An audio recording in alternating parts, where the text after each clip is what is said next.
ಹರಿಯಾಣದಲ್ಲಿ ಪ್ರಧಾನಿ ನರೇಂದ್ರ ಮೋದಿ ತುಷ್ಟೀಕರಣದ ವಿರುದ್ಧ ಮುಗಿಬಿದ್ರು.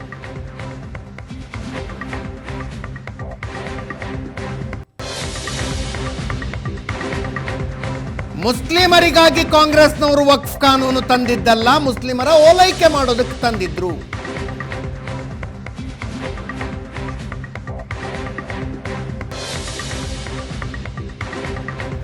ಅಷ್ಟು ಪ್ರೀತಿ ಇದ್ರೆ ಮುಸ್ಲಿಮರೊಬ್ಬರನ್ನ ಕಾಂಗ್ರೆಸ್ನ ಅಧ್ಯಕ್ಷರನ್ನಾಗಿ ಮಾಡಲಿ. ಲೋಕಸಭಾ ಚುನಾವಣೆಯಲ್ಲಿ ಅರ್ಧ ಸೀಟ್ ಮುಸ್ಲಿಮರಿಗೆ ಕೊಡ್ಲಿ. ಅದನ್ನೆಲ್ಲ ಮಾಡೋದಿಲ್ಲ ಇವರು. ಕೇಳಿಸ್ಕೊಳ್ಳಿ. कर्नाटका की कांग्रेस सरकार ने टेंडर में भी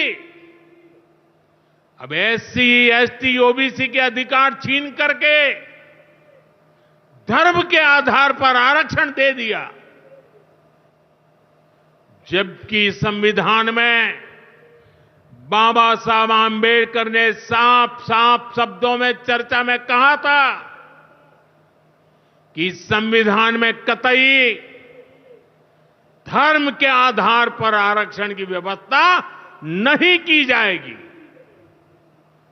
और हमारे संविधान ने धर्म के आधार पर आरक्षण के लिए प्रतिबंध लगाया हुआ है। साथियों, कांग्रेस की तुष्टीकरण की इस नीति का बहुत बड़ा नुकसान मुस्लिम समाज को भी हुआ है। कांग्रेस ने सिर्फ कुछ कट्टरपंथियों को ही खुश किया है।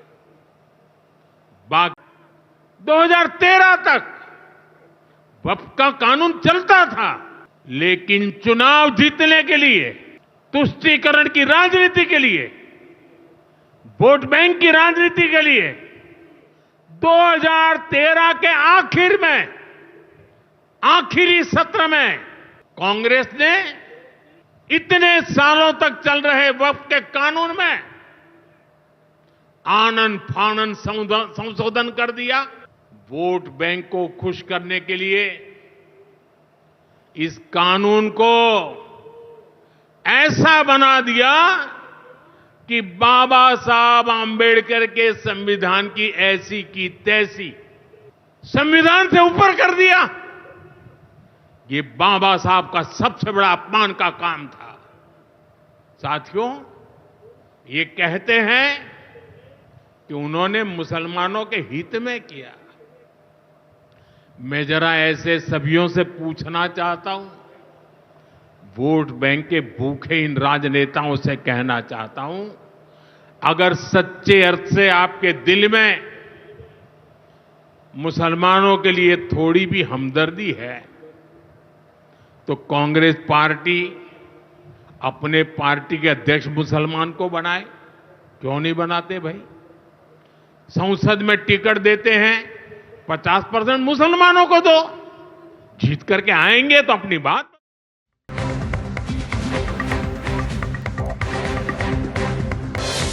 ವಕ್ಫ್ ಆಸ್ತಿಯ ಸರಿಯಾದ ಬಳಕೆಯಾಗಿದ್ರೆ ಪಂಕ್ಚರ್ ಹಾಕೊಂಡು ಜೀವನ ಮಾಡಬೇಕಾದ ಪರಿಸ್ಥಿತಿ ಬರ್ತಾ ಇರಲಿಲ್ಲ. ನರೇಂದ್ರ ಮೋದಿ ಅವರ ಇನ್ನೊಂದು ವಾಗ್ದಾಳಿ. ಭೂ ಮಾಫಿಯಾ ಬಡವರ ಜಮೀನು ಕಬಳಿಸೋ ಕೆಲಸ ಮಾಡ್ತಿದೆ. ವಕ್ಫ್ ಭೂ ಕಬಳಿಕೆ ನಿಲ್ಲಿಸಬೇಕು ಅಂತ ಮುಸ್ಲಿಂ ಮಹಿಳೆಯರ ಪತ್ರ ಬರೆದಿದ್ರು ಅಂದ್ರು. ಕೇಳಿಸ್ಕೊಳ್ಳಿ. के नाम पर लाखों हेक्टर जमीन पूरे देश में है। इस जमीन, इस प्रॉपर्टी से गरीब का, बेसहारा महिलाओं, बच्चों का भला होना चाहिए था, और आज ईमानदारी से उसका उपयोग हुआ होता तो मेरे मुसलमान नौजवानों को साइकिल के पंक्चर बना करके जिंदगी नहीं गुजारनी पड़ती। लेकिन इससे मुट्ठी भर भू माफिया का कोई भला हुआ। पसमानदा मुस्लिम इस समाज को कोई फायदा नहीं हुआ। और ये भू माफिया किसकी जमीन लूट रहे थे? ये दलित की जमीन लूट रहे थे, पिछड़ों की जमीन लूट रहे थे, आदिवासी की जमीन लूट रहे थे, विधवा महिलाओं की संपत्ति लूट रहे थे। सैकड़ों विधवा मुस्लिम महिलाओं ने भारत सरकार को चिट्ठी लिखी तब जाके कानून की चर्चा आई है। वक्फ कानून में बदलाव के बाद अब ये गरीबों से जो लूटा जा रहा है वो बंद होने वाला।